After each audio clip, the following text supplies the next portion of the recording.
This is Film Talk, where we interview the brightest minds in filmmaking 5 days a week.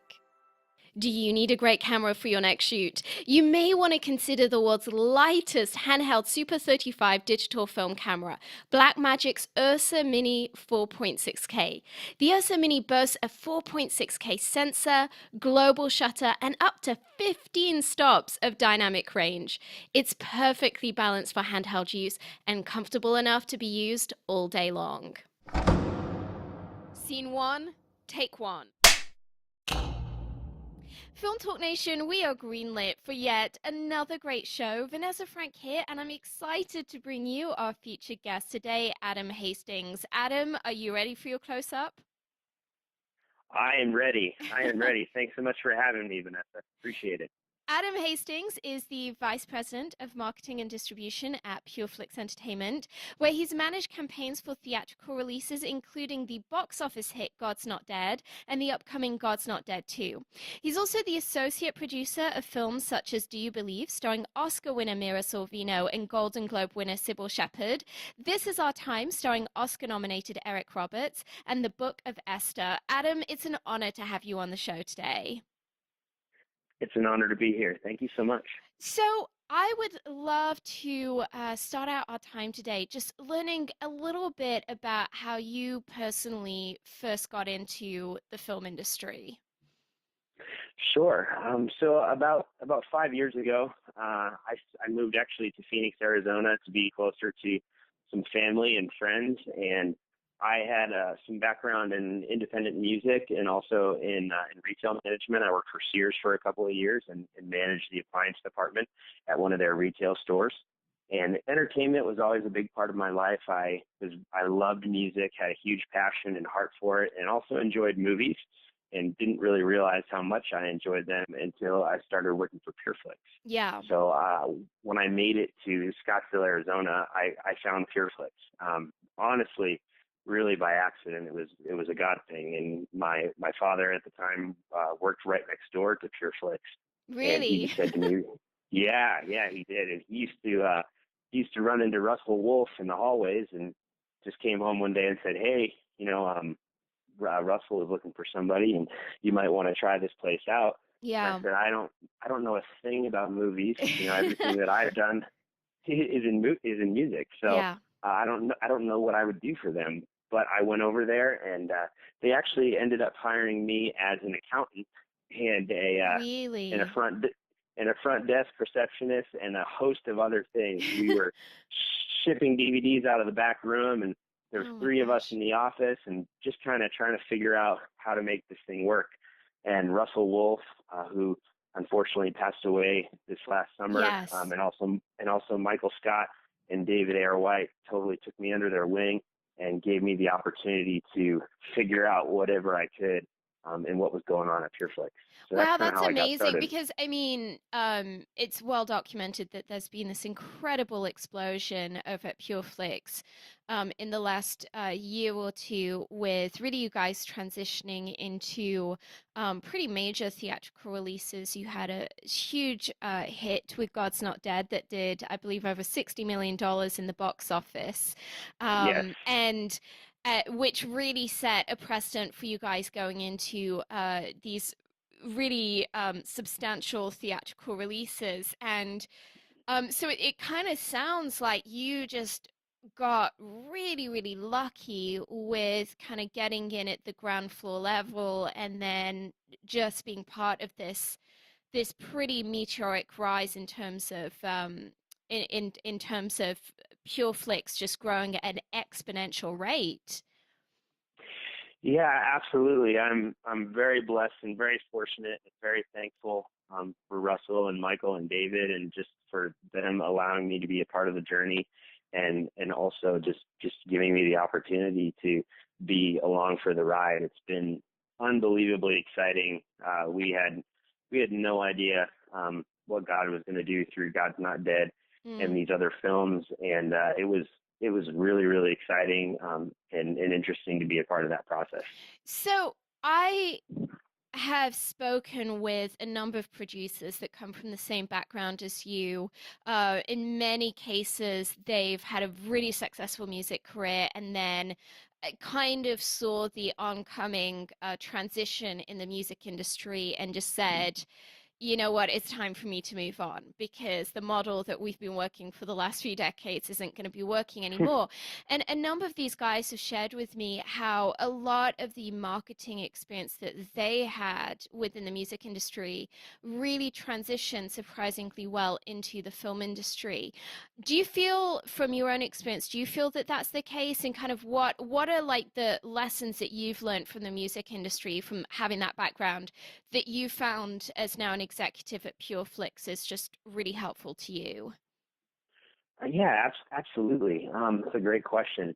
My music experience was mostly involved in like live performance and Yeah. playing in independent rock bands, and I did that in kind of my college years and a little bit after that. And it's a lot of fun and a ton of hard work, and you don't make any money. Yeah. so, uh, eventually I got to the point where I knew that I was going to have to figure out another way to provide for myself. I was working, jobs, full-time jobs on the side to make real money. And, Yeah. but, I think as I transitioned into the film business, I initially thought, well, wasn't really what I was hoping for, but Mm. it's still exciting and interesting. But as I got further and further into the process, you're totally right. I realized how closely those two worlds were connected. And Yeah. in a way, it ended up really becoming a dream come true for me. We work Mm. so closely with music artists and management to be able to combine marketing synergies between what Yeah. happens in the Christian music world and the Christian movie world. Yeah, the music world has been established in Christian entertainment for a long time now, It and has, yeah. they And it's a they really massive, I mean, it's a multi-million dollar industry. I mean, it's very lucrative financially speaking. Yeah, absolutely. And they really honestly paved the way for us Christian filmmakers and distributors and producers today, Yeah. because it gave us a foundation to build off of, and that audience is our audience, Yeah, and the absolutely. Chris- the Christian music world has been serving them very, very well for decades now. And Mm. so we've been really fortunate to have that foundation as we train the Christian consumer, what the opportunities are for Christian entertainment and film today. Yeah. So in terms of leveraging that pre-existing market, you guys did a brilliant job of that in God's Not Dead. And you took, I mean, remind me, the budget for God's Not Dead was under 5 million, right? Am I right in thinking that? Yeah, you are correct in that. Yeah. So it's It was under, it it was was, sorry. yeah, it was the the number is technically undisclosed, but it was around 2 million. So 2 million. So you take this movie that you produce for 2 million and it ends up doing $60 million in the box office. Plus it's had, I'm assuming it's from what I've seen, it's had a very successful home entertainment release as well. So yes, you've made what is that like just on the theatrical alone, you guys did like 30 times what you put into that movie like for production is like 30 times that it ended up making theatrically. I just love it for those of us who are trying to figure out how we can get better in terms of like inherent marketing devices within our movies and kind of particularly in development. Even for those that, I know a lot of our audience are more on the secular side of the industry rather than the faith-based industry, but just from a kind of very pragmatic point of view, what are the things that you guys feel that you did with God's Not Dead 2 that took it from being, that $2 million production to something that's doing like $60 million in the box office? What do you kind of feel like that formula was, and what can our audience learn from that success? sure. Well, there was a lot of smart and successful and wise people who had to come together to make that happen. And I'll give a lot of credit to a lot of people who who were able to get in the room together Yeah. and put aside some personal ambitions for the sake of being able to come together and accomplish what they believed God wanted to do through this film Mm-hmm. and through the brand of God's Not Dead, which has Yeah. become a whole nother thing on its own. And so, it was really, taking the opportunity to create this trifecta between the film, which, PureFlix, we took the lead on that, and the song, which the Newsboys had already made a #1 song and hit, and then also a book that was being written Because by for those that Rice sorry Brooks. for those that haven't seen the movie, the premise, the title is actually based on a very successful Christian music title that's actually featured with the band within the movie itself, right? Yes, Yeah. that's correct. Correct. Hmm. Yes. Yeah, so it was really those three properties being able to come together and leveraging them for the good of each other. And Mm. movies have so much reach and so much potential because there's literally one basically on every street corner where people all over America are going to every weekend. Yeah. And and that's such a powerful opportunity, and it's really, really difficult to actually get people in those seats. But all of those marketing assets and different pieces of the brand coming together, got to really use that to propel it to a level that we had never seen before. Mm. You've done an incredible job in the past of casting some pretty high pedigree actors in these movies that, um, by typical studio standards, are at a very low price point comparatively. So you've worked with actors like Mira Sorvino and Sybil Shepherd and Eric Roberts, and obviously on God's Not Dead, you had the first movie, you had Kevin Sorbo, and this new movie, you have like Jesse Metcalf. In terms of developing these titles, what would you recommend for producers who are maybe in the same position as you? They may be making movies under that 5 million price point. They're at like $2 or $3 million on their production, and so they don't have a huge amount of money to put into the above the line, but nonetheless, they want to get names that are going to have a certain amount of value. What are kind of the things that you feel that you guys have done at Netflix that have enabled you to kind of curate that level of talent?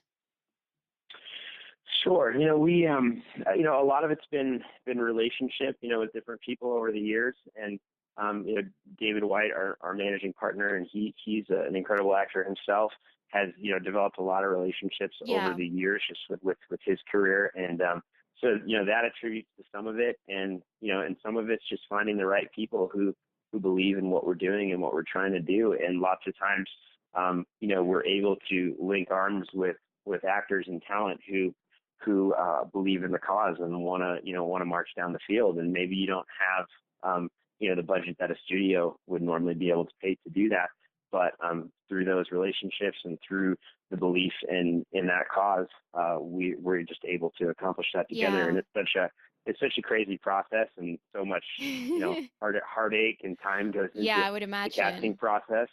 But we've been really, really blessed and fortunate that God always brings the right people and puts them in that chair. Well, with this being faith-based content, which is obviously it's very niche, Hmm. and within the secular market, there's a certain level of controversy because obviously not every agent and manager that you're speaking to holds the same worldview as PureFlix does. Do you find that there's a level of resistance in speaking with agencies and speaking with agents, or do you find that now, from what we've seen in the last couple of years with a lot of commercial success with faith-based content, that there's maybe more of an openness than there used to be within the industry? Yeah, that's definitely a real struggle.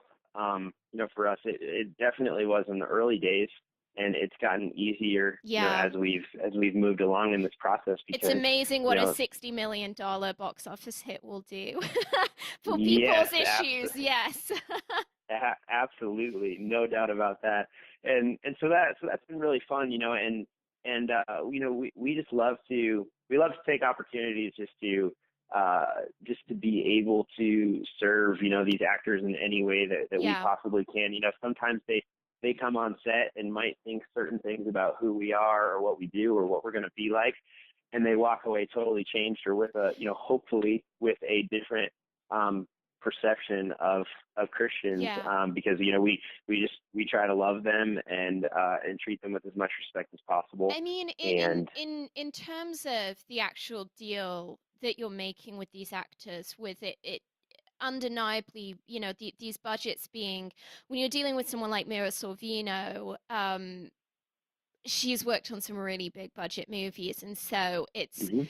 I can imagine it's more of a negotiation process to get someone of her caliber on a movie that's at like, just two, three, $4 million production budget. Have you found, do you guys kind of look at alternative methods of making it worth these actors while with like, some kind of a back end deal or some kind of ancillary benefits? Or are they really just doing it just because they just purely love the material? It's really different in every situation, and I can't really get too much into the No, of specifics behind a course. lot of Yeah. that, but it honestly is different every time, and it Yeah. just depends on the person, it depends on the situation, it depends on the film. But we do our very best to be able to serve them through the deals in whatever way that we Yeah. can, and a lot of, like I said, a lot of it's just through relationship too. Mm. That could be dependent on the director, or it could be dependent on relationship that one of our partners or somebody else in the studio has, and so Mm. it's different all the time. I really think that when one is working at a certain price point, it does require just so much creativity sometimes with those deals of figuring out, because as you said, everyone has a different angle on what they want. And I think as a producer, having that kind of flexibility in which you're able to suggest a range of options of how this might possibly work for an actor, it's really beneficial when one's working. When one's working at a certain price point and wanting that kind of high pedigree talent. In terms of your personal career at PureFlix, what is, Adam, the biggest challenge that you feel you've encountered so far in your career, and how did you turn that situation around? Sure, yeah, that's a great question. I mean, it's honestly been the last 2 years really. Yeah. Short version of my story is, you kind of heard the beginning, and I was with the company for a couple of years, up through the beginning of the marketing process of God's Not Dead, Mm. and I had actually stepped away from the company for a little while to just take another opportunity that I had, to be actually in full-time church ministry. I was a worship leader and music director at a church for a year, and about a year later, I ended up reconnecting with Michael Scott.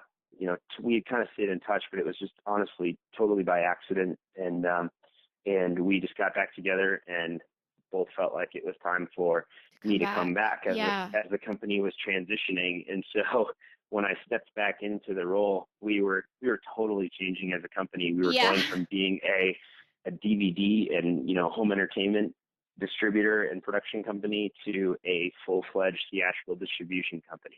Mm. And that has been so exciting and just really really an honor to be a part of, but also very very challenging. Yeah, And because I mean that must be a huge shift of culture, and plus, I would imagine you've probably had to scale up your staff quite a bit. And yes, whenever one brings in new staff, it changes the chemistry within the office, which is no small thing.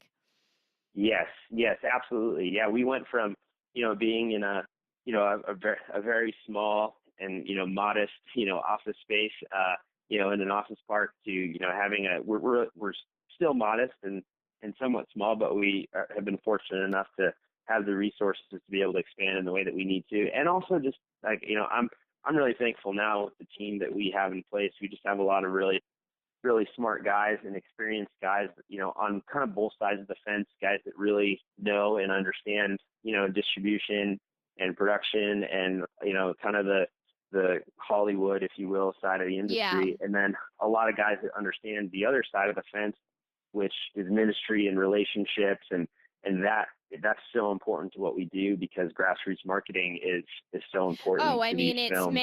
it's made tens of millions of dollars for your company. So it's yeah, I mean that's part of the I feel it's part of the actual absolutely essential DNA of PureFlix. Um, Adam, what is one thing that you really wish you'd known earlier in your film career? Wow, that's a great question. You know, I think that early on, especially like in the kind of the early stages of coming back, it's kind of it's easy to quickly get starstruck just with the scope of what you're doing, Yeah. and just kind of feeling like you're a part of something that's really huge, and that all starts moving really fast. And Mm. sometimes especially like I'm a pretty young guy and was very young, when I was even younger, Do you mind me when asking your age? Is that sure yeah, no, yeah, absolutely. I turn 28 next month, so I'm No 27 way. right now. So Seriously? yeah. That's insane. Adam, I had no idea you're so young. Oh wow, yeah, yeah. Thank you. I don't mean because you appear old, but just because to be holding, a position as vice president of marketing and distribution for a, a film company that's, having $60 million box office successes at 27, that's kind of insane. Yeah, it is kind of insane. And yeah, I'm so thankful for the opportunity, and I think when I was a little bit younger and not that long ago, it was really easy for me to kind of get a big head about everything that was going on, and that Yeah. affected some of my relationships inside of the industry and PureFlix, Mm, and it's also affected some of my relationships on the outside of that. And yeah. so, I think if I have any advice for anybody kind of coming up through the system really in any way, shape, or form. It's just that, it's, you know, you gotta, you have to really appreciate the people and the relationships around you. And if, I, I hope that everybody in their lifetime has a chance to be treated the way that I was by the partners of PureFlix, because they Mm, were just so awesome and patient with me kind of as I came up through the ranks and as we yeah. developed together. And yeah, and it's such a fun industry to be a part of, and It it's really is. fun to be able to kind of look at, it's sort of like looking out the window at a city skyline. If you've been to the top of a skyscraper Mm, in New York, like that's what it feels like, looking out over the entertainment industry when you yeah. do these theatrical releases. You get a scope of the big picture, and Yes. but you can't lose sight of what's inside the room and the people that are in there helping you and Mm. guiding you. So I would yeah, imagine the fact that you guys are headquartered in Arizona, it's probably fairly helpful in that vein of yeah, if you were a 27-year-old executive who's produced movies with all these, kind of Oscar winners and you've done tens of millions of dollars at the box office and you're in Hollywood, it's yeah, pretty hard to not get sidetracked by some of the toys and some yeah, of the benefits that come with that lifestyle. And I think the fact that you guys are really located in a fairly unconventional part of the world, kind of a distance away from all of that, and you just kind of helicopter into LA when you need to, is obviously not literally, but yeah. but Like yeah, it's no kidding. probably Yeah, I think in all seriousness, like as fun as it would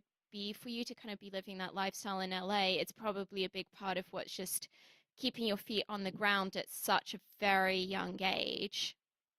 yeah. You're absolutely right. I love that we're in Phoenix and that I've been able to stay here, and my family's here, and my friends are here, and and my church family's here, and when I come home at night or I'm hanging out with people on the weekend, like they don't really care what I do. I know, I'm just right? Isn't it? I'm It's just like the same as everyone else. it's Yeah, so refreshing at times to, when someone asks you what you do and you tell them and they're like, you might as well have said like accountant or like, like I'm a exactly. dentist.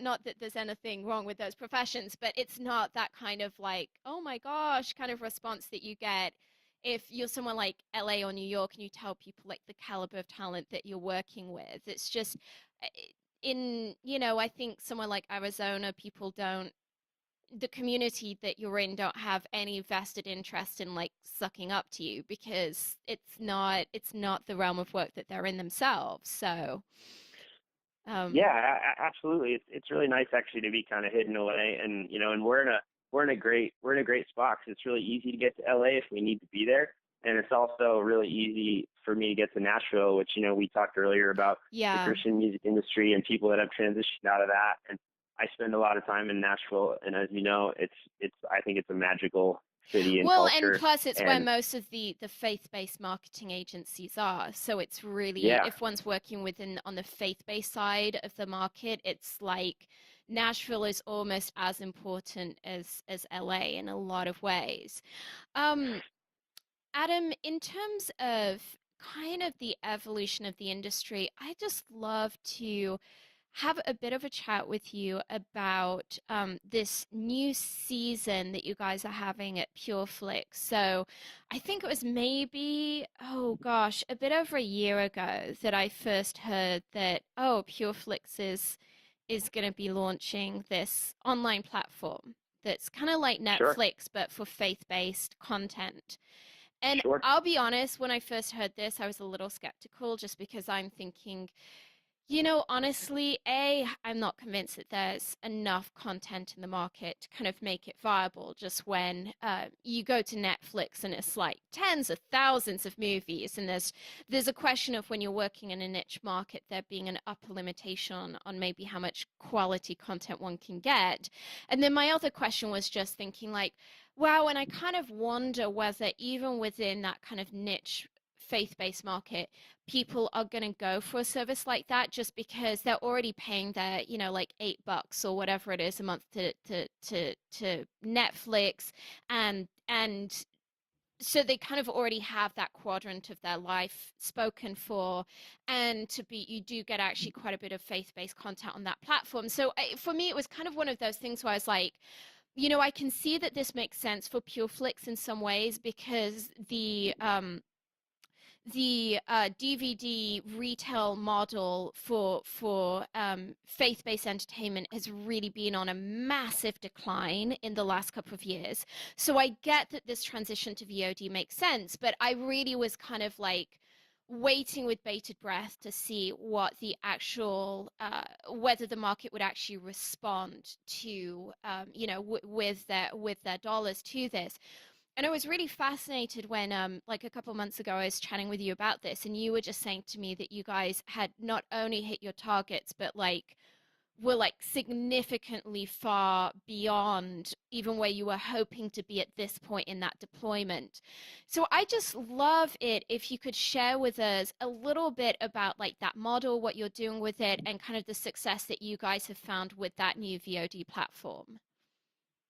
yeah, absolutely. I mean, it's been a really another exciting thing that we've been able to be a part of this last year, and I'll give the partners credit again.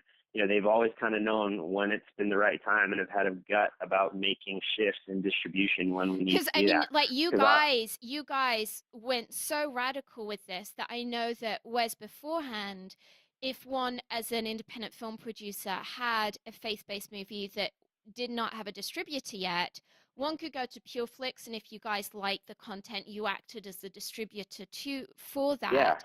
And it was right, like this really. I had a meeting actually with someone from PureFlix who said to me, "Listen, like."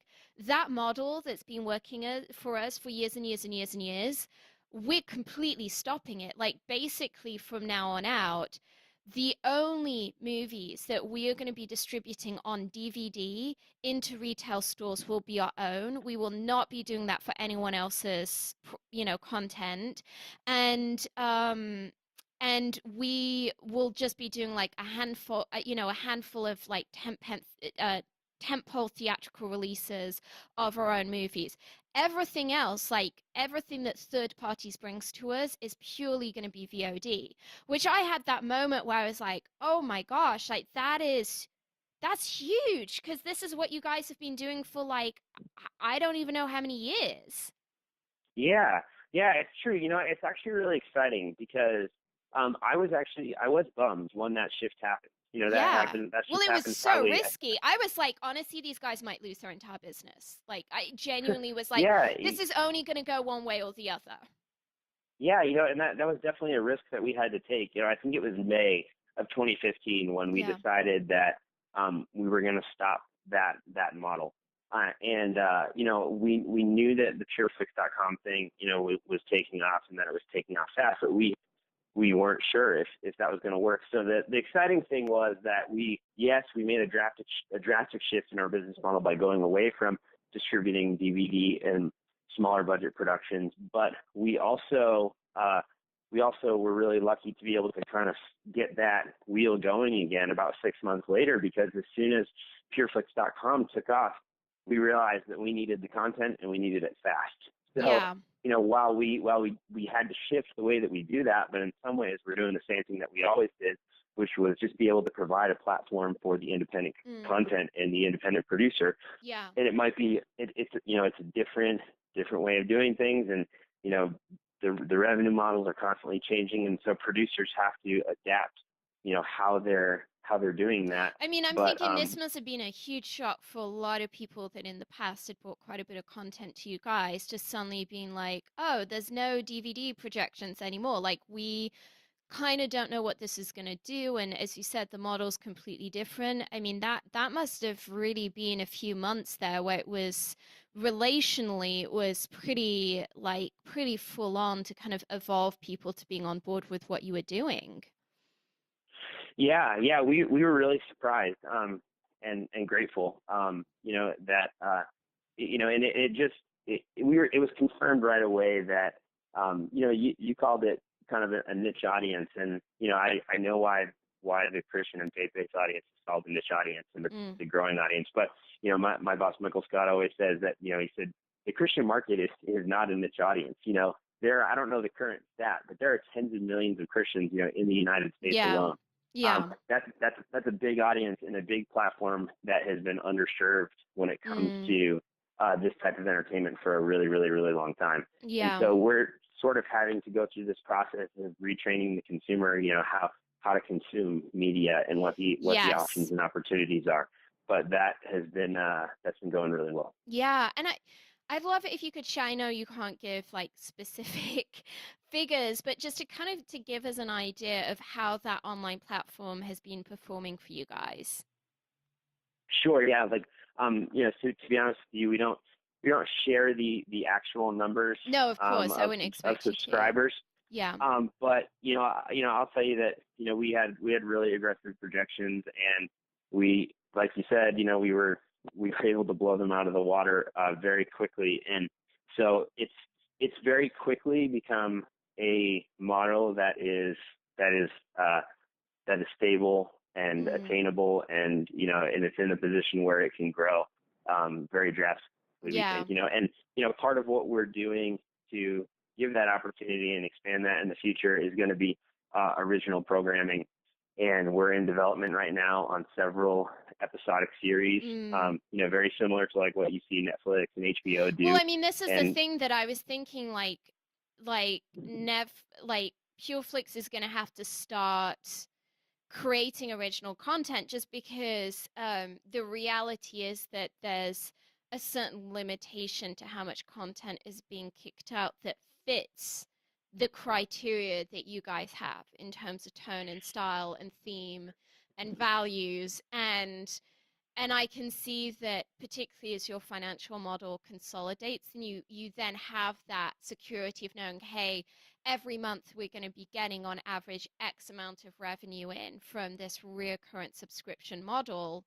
It gives you a basis to do exactly what, as you said, is exactly what Netflix has been doing, which is to be able to start actually going into original content that one can only access with a PureFlix online subscription. yes, yes, absolutely. And we hope to continue to do more and more of that in the future. Mm. And yeah, you're right. I mean, there is a lot of content on it and out there right now, and that's great. But there's also sometimes a limitation to the quality of Yeah. what's available, and we really honestly believe in being able to provide the best possible quality and content for Christian entertainment. I mean, we feel like God wants us to be able to lead the way in just the creativity and excellence of that, and so Well, I mean, I as think our even in terms of as a business strategy, you've set a really good standard with in terms of production values with titles like, your God's Not Dead brand and Do You Believe? I mean, you've got Oscar-winning talent or Oscar-nominated talent in these movies, and they're beautifully shot, they're well executed. Whatever someone might feel, about the thematic message of the movie, I don't believe that anyone in the industry could look at those movies and fault them in terms of production values in the way that some of the earlier content from the faith-based sector could be faulted, for like the bad acting and the bad camera work and all of those things. And so it seems to me like in terms of your corporate evolution, it's just really important to like maintain that standard. And really the only way that you can do that is to be kicking out quite a bit of original content yourself. Yeah, it absolutely is. And Mm. we've been fortunate to be able to have the means to keep expanding that quality and keep creating more of it. And so Yeah. we're going to keep doing that for as long as we can. Very exciting. Well, Adam, we're about to enter our final act in which we're going to be getting some of your top recommendations. But before we do so, let's take a moment to thank our sponsors. Sounds good. When you're putting together that masterpiece movie, the coloring is a major creative decision. It can make the difference between whether the audience interprets your story as warm, cold, dark, or light, and it can help define the genre of the film. Here's a quick tip. Horror movies tend to have blue tones, romantic comedies tend to have warm tones, apocalyptic movies tend to be grey and washed out, movies in which reality is off kilter tend to have green tones, and action movies tend to feature a lot of teal and orange, particularly in their artwork. The Emmy Award winning Da Vinci Resolve from Blackmagic will help you get that perfect color for your next production. The Da Vinci Resolve 12 combines professional non-linear video editing with the world's most advanced color corrector, so you can now edit, color correct, finish, and deliver all from one system. The DaVinci Resolve is completely scalable and resolution independent, so it can be used on set, in a small studio, or integrated into the largest Hollywood production pipeline. From creative editing and multi-camera television production to high-end finishing and color correction, only DaVinci Resolve features the creative tools, compatibility, speed, and legendary image quality that you need to manage your entire workflow, which is why it is the #1 solution used on Hollywood feature films. Adam, welcome to the final act where you'll be showing incredible resources and mind blowing answers. Are you ready? I'm ready. Let's do it. What is the best advice you've ever received? Uh, don't don't believe the hype, good or bad. Mm, I can imagine in the last like 2 years that must have been really critical within your career Yes, because you very guys much have so. received a lot of hype. I Yes. mean, I forget what it was on God's Not Dead. I had some crazy statistic in terms of like press coverage. Like it was like in the hundreds of millions of impressions. I mean, it was like some astronomical figure where it just made me realize like the extent of free publicity that God's Not Dead got just by virtue of it being this completely atypical project that was like this, relatively small, relatively independent production that then became this runaway hit. And I can just imagine in Right. the midst of that, it must be really hard as a young man to not kind of start listening to your own PR? Yeah, and it's really hard to manage that on the other side. That Yeah. creates a when you're at that level, it creates a certain expectation. And so Mm, yeah, a when lot of you move, pressure. yeah, absolutely. And so when you move forward, you have to kind of navigate, how you present things and how you manage situations and Mm, expectations. And that's been a huge Yeah, thing because that we've had to figure out as a company. I can see that a lot of people, when God's not dead, I mean, things have moved on quite a bit for you guys, and you've had, kind of a number of successful releases since then. But like, I can imagine that when that first God's Not Dead movie came out, and it's like, oh, we made it for two, and it did like $60 million in the box office.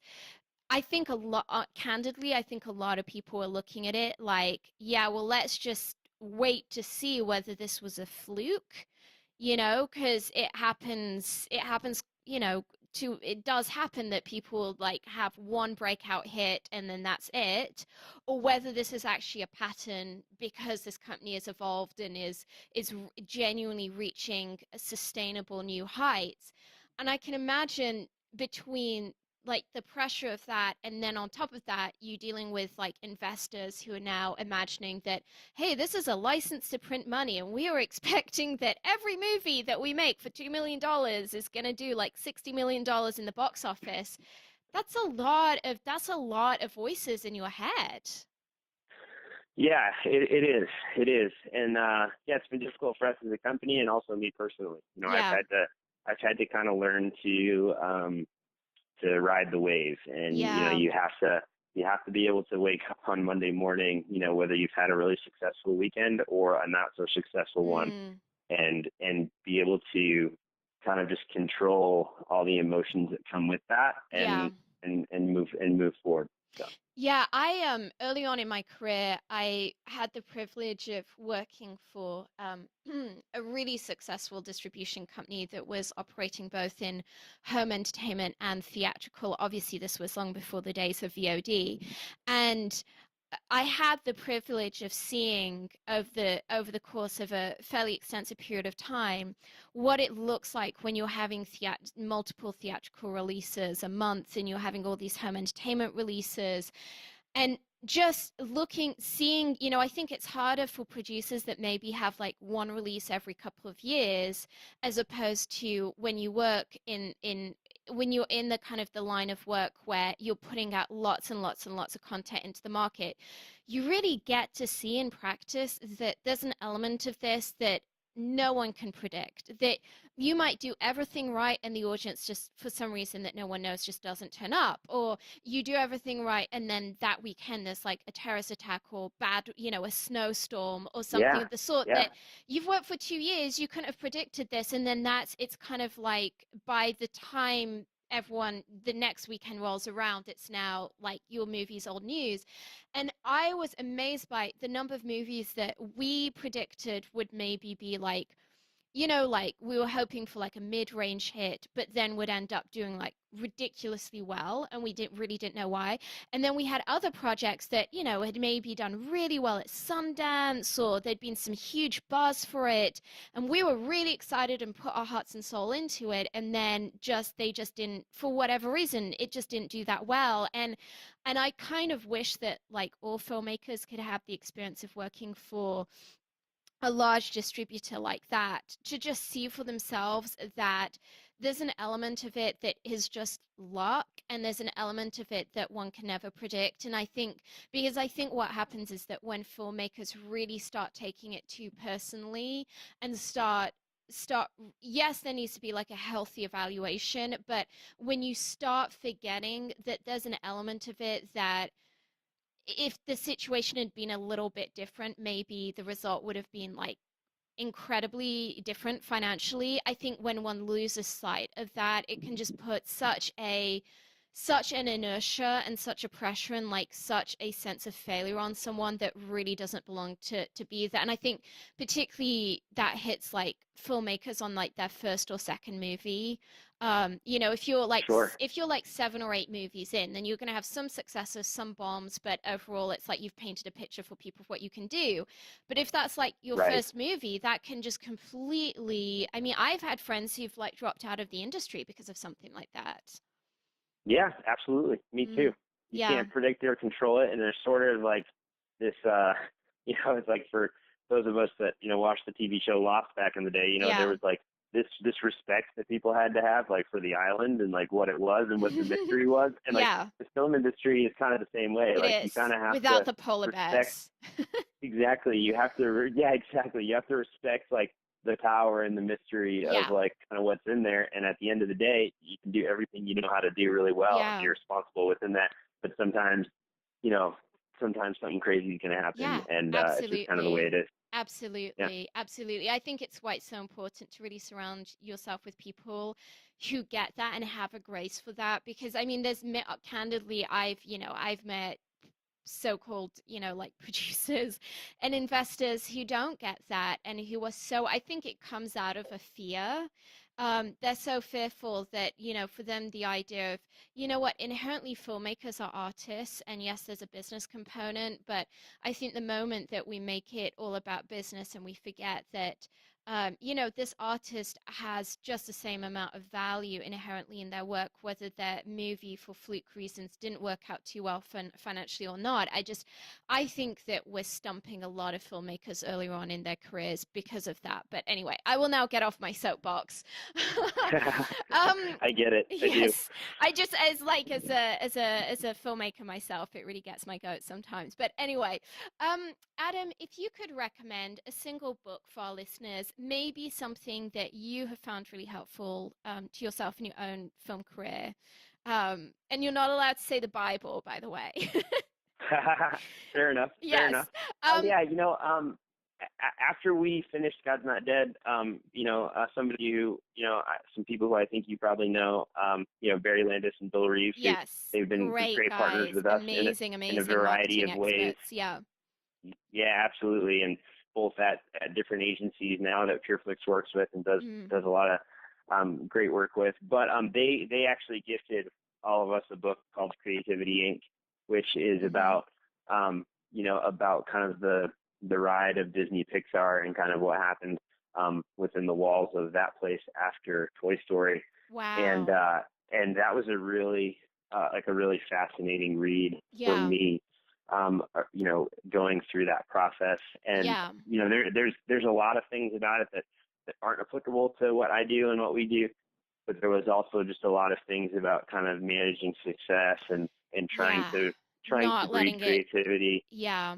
Yeah, yep, absolutely. Wow, In what the an midst of that, that's a really insightful book to have gifted. I'm like, yeah, yeah, that's it very was cool. very much so, very Yeah, much so. very, very cool. And so wise that, I mean, I think it's the benefit of working with guys like that have so many years of experience and wisdom and have seen so many people come and go within the industry that they would have had the wisdom to go, well, guys, like we've had this massive box office success that none of us were predicting at quite this level. And we now need to make sure that we all look after our souls so that this isn't like a one-off kind of a thing.